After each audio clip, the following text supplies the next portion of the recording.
Okay, the linking from where we have left in the previous lesson, we were seeing that for boron, the electronic configuration is 1s2, 2s2, and 2p1. So it has total of 3 electrons in the valence shell, and then 2 electrons in the first shell. So you will see that the first electron is removed, then second is removed, and then third is removed. As they are taken out from the same principal quantum number, they are taken out from the same principal quantum number. Their values are quite gradually increasing. Their values are quite gradually increasing. But when after removing the 3 electrons from the outermost shell, the fourth electron is removed from the inner shell, which is much closer to the nucleus, and it is not shielded. And the charge is also +3 now after losing 3 electrons. So the protons are 5 and electrons are 2 left. So there is a very strong attraction on the fourth electron and fifth electron. That's why there is a drastic increase from the third to the fourth shell. In this way, we can see how many electrons are present in the valence shell.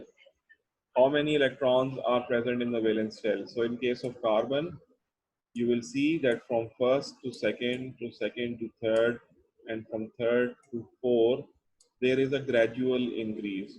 But from fourth to fifth, you see that there is a large increase. It means that there are 4 electrons in the outermost shell.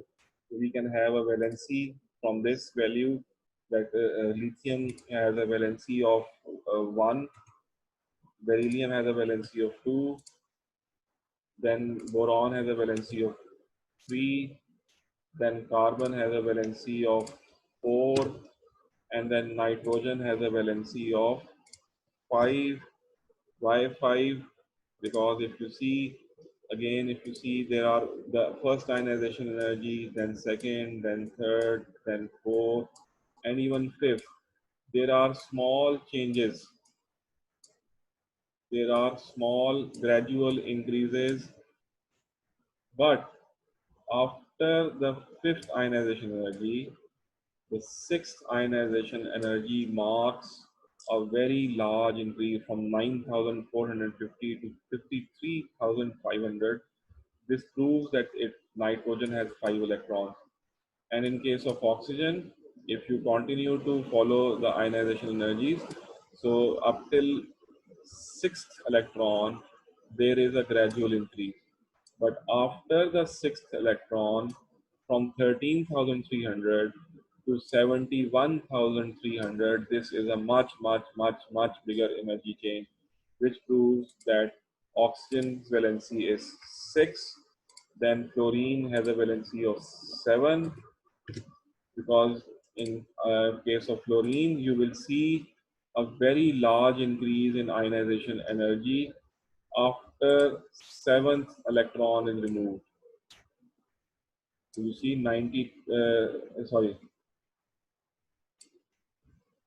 after 7th after 7th electron is removed from here, so 17,900, say 92,000, this is a much bigger change.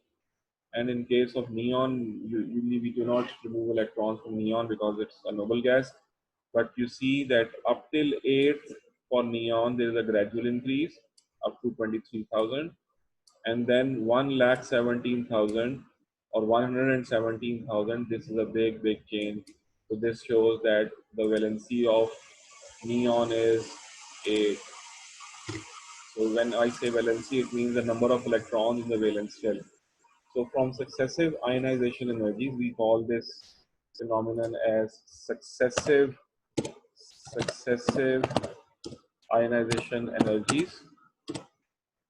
Successive ionization energy data.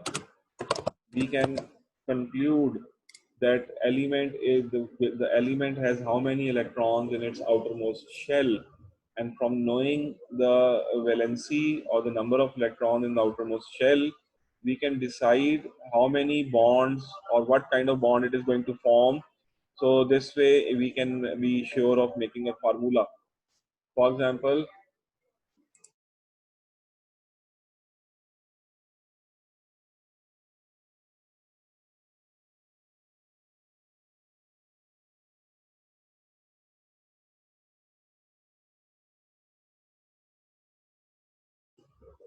For example, if they give nitrogen as an X, they do not label it nitrogen, they label it as X,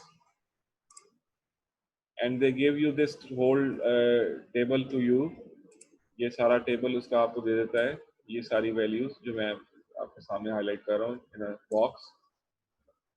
वो कहता है ये element x है, तो बताएं इसके outer most shell में कितने इलेक्ट्रॉन्स होंगे।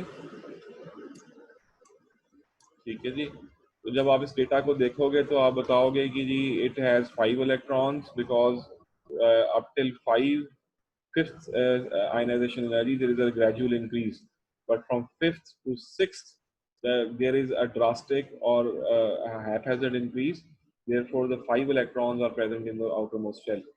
After this he can ask you to write a formula of nitrogen with chlorine. So what can be the formula of X with Cl, chlorine? Formula of X with chlorine. So we know that it has 5 electrons and it needs 3 more electrons. And chlorine can share only 1 electron. So 1X can bond with 3 chlorines to have its octet complete. So the formula of X, जो कि आपको paper में नहीं पता था कि वो nitrogen है, तो आपको तो X पता था. You know that X is this data and it has 5 electrons in its outermost shell, so it needs 3 more electrons, and chlorine can give only 1 electron to complete its octet, not give, rather it shares 1 electron or can receive 1 electron. So if chlorine provides 1 electron for making a covalent bond, so it means that there is a requirement of 3 chlorine atoms to have X octet is complete and chlorine's octet is complete. So the formula will be XCl3. So successive ionization energies helps us to find out that to which group, because we can know the group numbers. ये जो number यहाँ ऊपर लिखे हुए हैं, ये इनके group numbers भी हमें पता लग जाते हैं ऐसे. तो ग्रुप नंबर जो है वो पता लग जाता है from the number of electron in outermost shell. That's why lithium has group 1, beryllium is group 2, boron is group 3, now it is called 13. Carbon is in group 4, which is now in periodic table is called as 14. Then 15, 5, 15, 6, 16, 7, 17, and 8 is 18. These are new numbers given to them because of the transition elements have also given their group numbers. तो ये आपके पास data जो है ये बड़ी आसानी से you can easily grasp the number of electrons in the outermost shell, and from knowing the number of electrons in the outermost shell you can make the number of bonds to complete the octet, and in this way your formula can be made. So successive ionization energies की जो है we have discussed that.